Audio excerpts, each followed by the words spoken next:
Magandang gabi sa inyong lahat mga kaibigan, mga kalingap. Narito na naman tayo sa ating YouTube channel at gagawa tayo ng panibagong reaction video. At dito sa reaction video natin mga kaibigan, mga kalingap, ay ang pag-uusapan natin ay ang mga supporter ni B. Ano? Yan po yung ating magiging topic at ipapaliwanag ko sa inyo kung paano sinisira ng mga supporter di kuno ni B ang pagkatao ni B. Oo, mga kaibigan, mga kalingap, magugulat kayo kasi isipin nyo, supporter, pero bakit sinisira yung reputasyon at dangal ni B? Yan po yung ating pag-uusapan. Pero bago yan, inom muna ako kasi nagpamassage kasi ako mga kaibigan, mga kalingap, kaya medyo masakit yung aking katawan at saka oily ako ngayon. Kasi maghapon tayo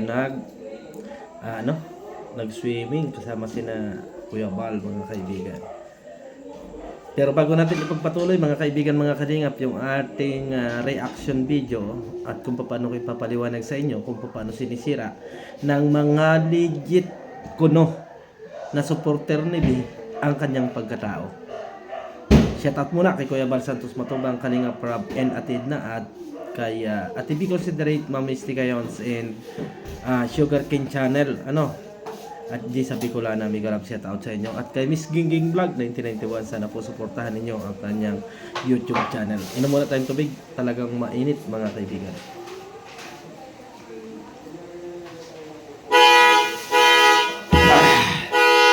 Ang ingay.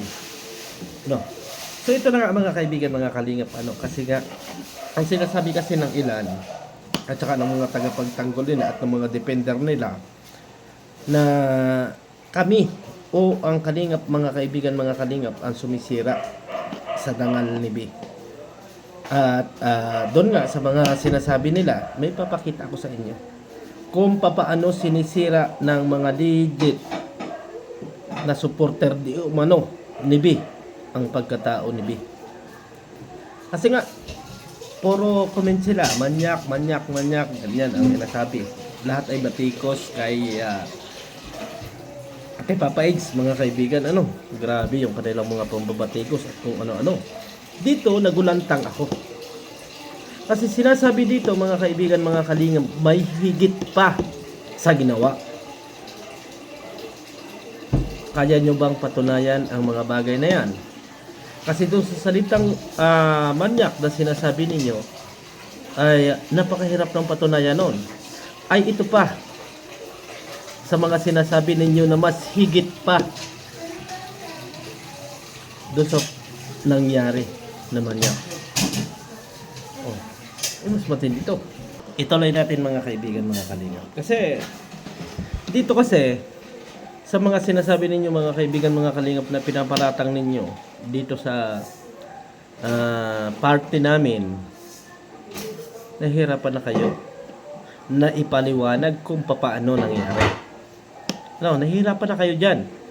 Ay lalo pa dito sa sinasabi ninyong mas higit pa. Ibig sabihin ba ninyo mga kaibigan, mga kalingap, may nangyari? Sa madalit sabi, may nangyari.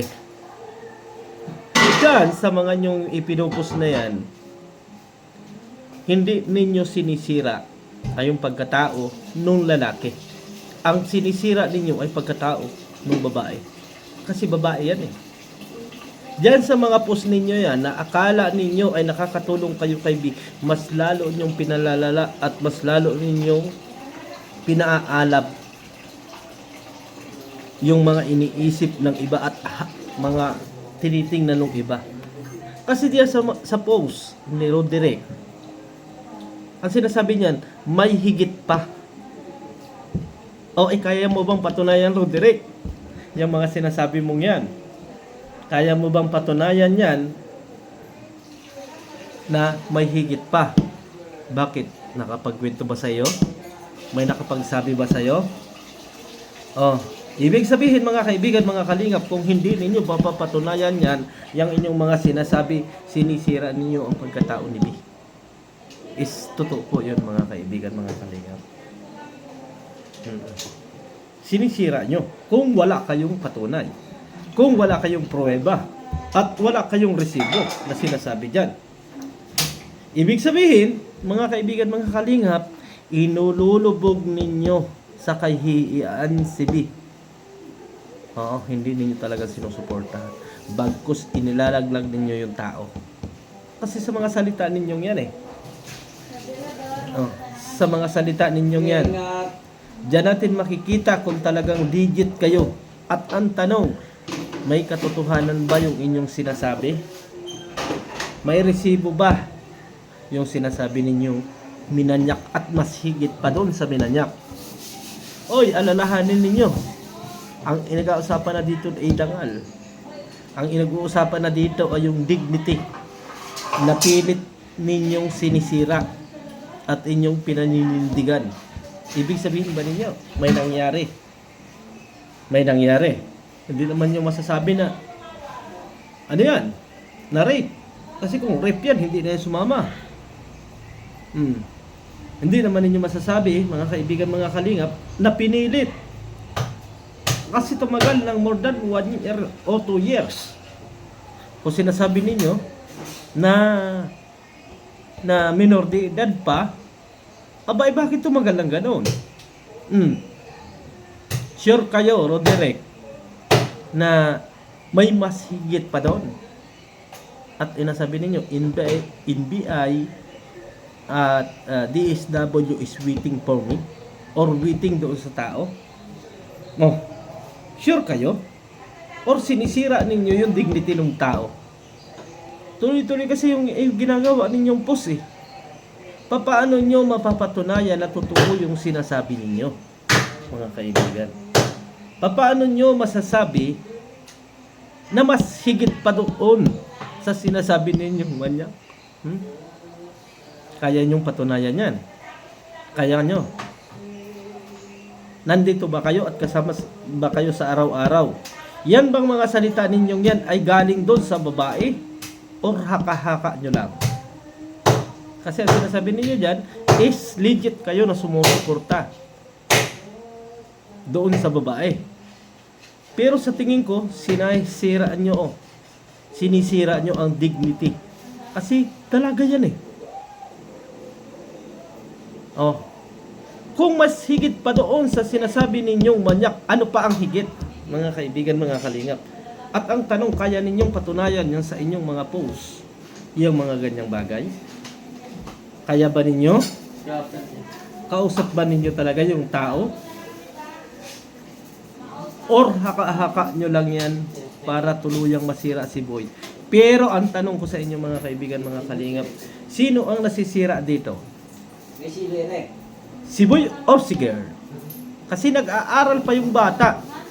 Ay makikita yung mga post ninyo na mga ganyan. Ibig sabihin, mga kaibigan, mga kalingap, kung may mas higit pa doon sa pangmamanyak, ibig sabihin may nangyari. Kasi mas higit pa eh. Ngayon, nag-aaral yung bata, nag-aaral. Ngayon, makikita ng classmate, makikita ng lahat ng mga taga-dait na ang post ni Roderick ay mas higit pa doon sa manyak. Ibig sabihin, common sense, may mas nangyari. Ay, ang tanong ko, masasabi ba yan, Ibi, sa inyo? At masasabi ba sa publiko na may mas higit pang nangyari? At sinabi ba sa inyo? At meron ba kayong katibayan sa inyong mga sinasabi? Or gusto nyo lang manira at sirain talaga ang pagkatao ng bata? Kasi dito, mga kaibigan, mga kalingap, pag sinasabi nga natin dito, tayo ay tinitingnan natin kung ano yung talagang totoo. At tinitingnan natin kung talagang legit supporter ang mga taong to. Kasi dito sa mga post na ganito, na sinasabi niya dyan, na mas higit pa sa minanyak, ibig sabihin, mas higit pa, may nangyari pang mas matindi. Ay papaano kung itanggi ng babae yung post mo? Sino ang tatamaan yan? Ikaw o ako?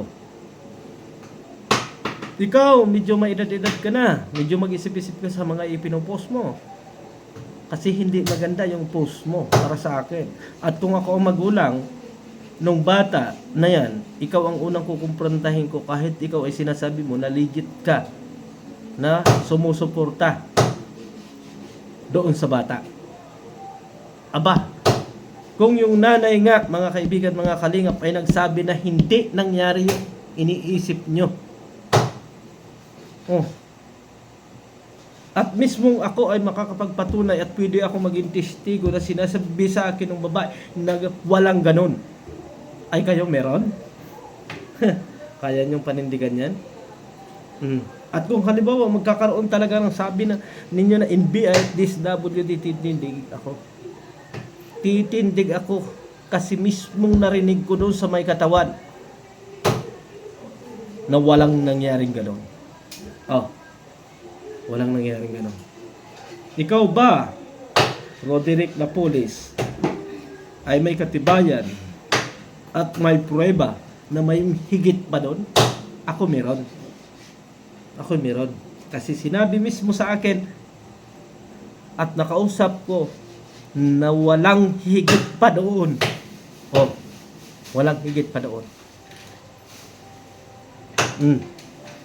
Ay paano nyo mapapatunayan niya? Kaya kung ako sa nanay ng batang ito, aba, isipin ninyo at tingnan ninyo kung talagang legit na sumusuporta sa inyo ang mga taong ganito na ipinopost yung mga ganitong bagay.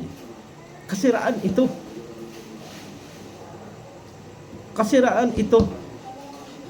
Hindi ito bukas makalawa ay tapos na.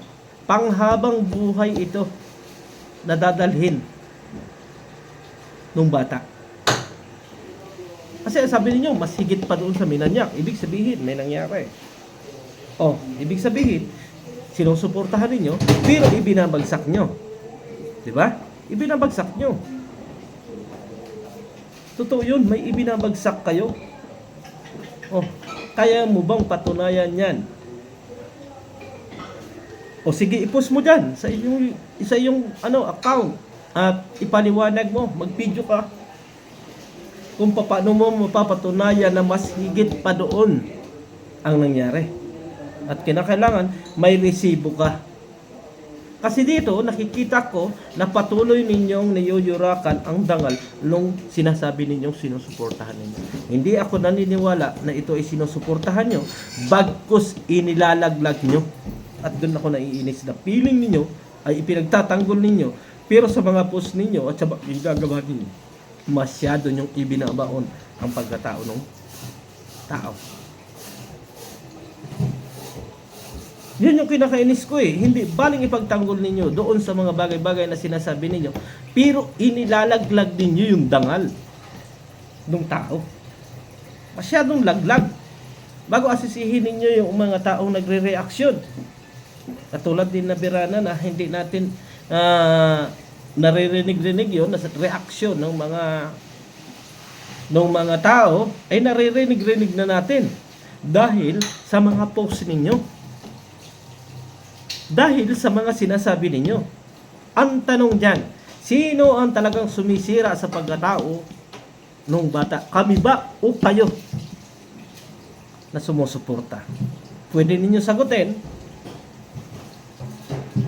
at ipaliwanag kung may mas higit pa dyan sa sinasabi ninyo na mas higit pa sa Minanyak. Kasi para sa akin, kung may higit pa dyan sa Minanyak, ibig sabihin, may higit pa. Ang tanong ko, kaya ninyong patunayan? At aaminin ba nung tao na yon or nung bata na yan sa social media na meron talagang ganyang nangyari? Ang tanda mo na, hindi ka nag-iisip ng tama bago ka mag-post ng ganyan sa iyong YouTube channel. So hanggang dito na lang mga kaibigan, mga kalingap, ang ating reaction video. So maraming salamat and God bless sa ating lahat. At sana doon sa pamilya, mamulat kayo. Kasi sila yung mga taong sinasabi ninyo na sumusuporta sa inyo, pero tingnan ninyo kung kayo ay sinusuportahan. At baka isang araw ay lubog na kayo sa kahihiyan, ang akala pa ninyo ay sinusuportahan kayo. So maraming salamat and God bless sa ating lahat. Bye bye and see you tomorrow again.